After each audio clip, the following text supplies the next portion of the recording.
নমস্কাৰ আজি 29 জুন অসমৰ লগতে ভাৰতৰ বিভিন্ন প্ৰান্তৰ পৰা ৰাতিপুৱাৰ কেইবাটাও খবৰ আহি পৰিছে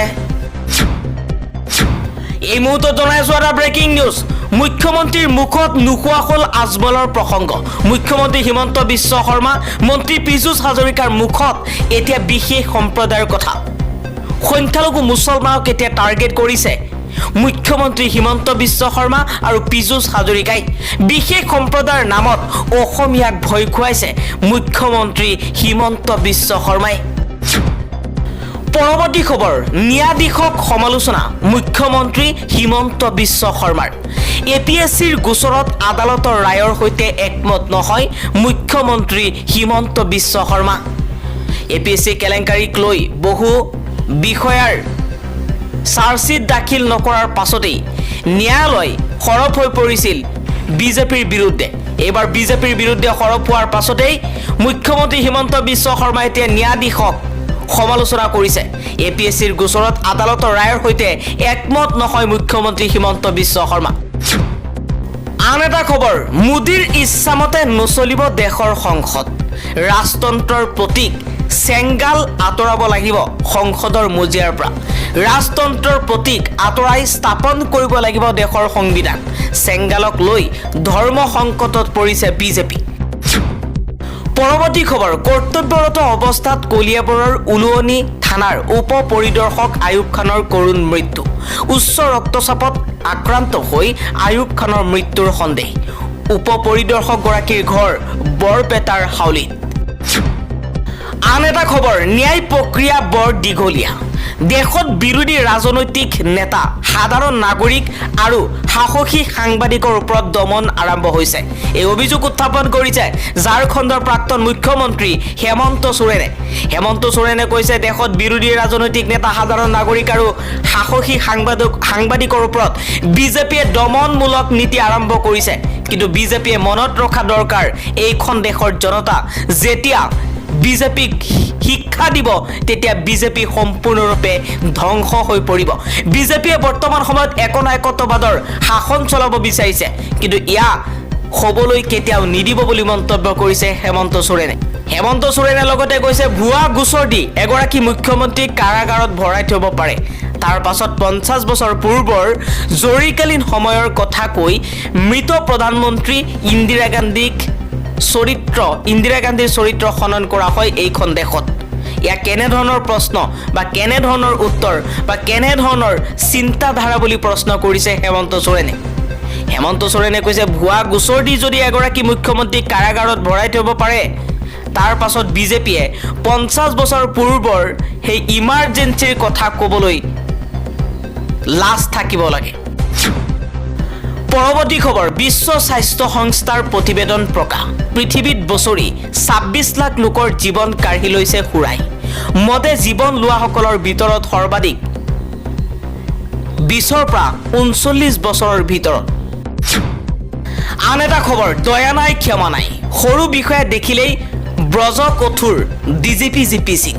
বিগত 24 ঘণ্টাত 4জন বিষয়াক নিলম্বন কৰা হৈছে কিন্তু এজন আইপিএছ বিষয়াৰ বিৰুদ্ধে অভিযোগ উঠিলে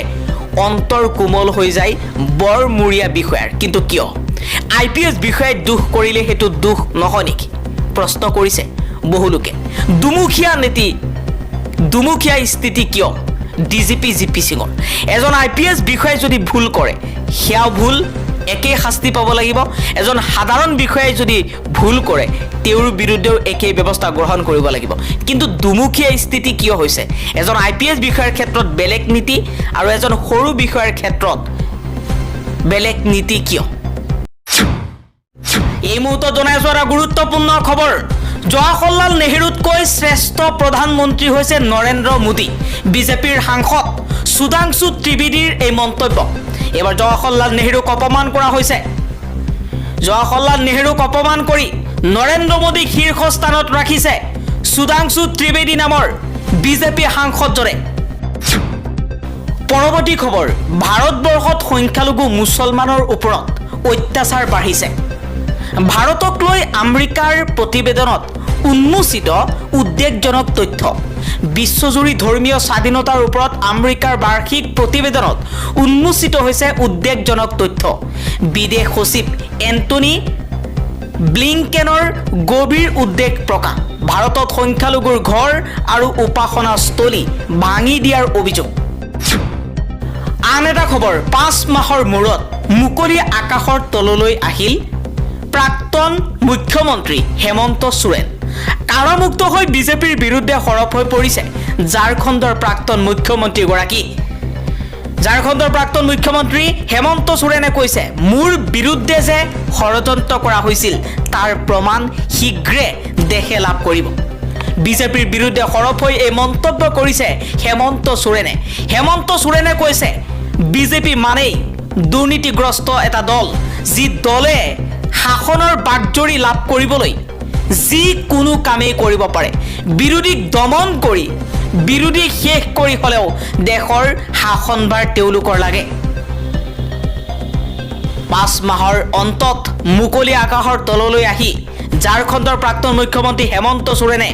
বিজেপিৰ বিৰুদ্ধে সৰব হৈ কৈছে যে মোৰ বিৰুদ্ধে যি ষড়যন্ত্ৰ কৰিছিল বিজেপিয়ে তাৰ প্ৰমাণ সমগ্ৰ দেশে লাভ কৰিব। আন এটা খবৰ, ৰাজ্যত বান পৰিস্থিতি বা আন বিষয়সমূহ তল পেলাবলৈ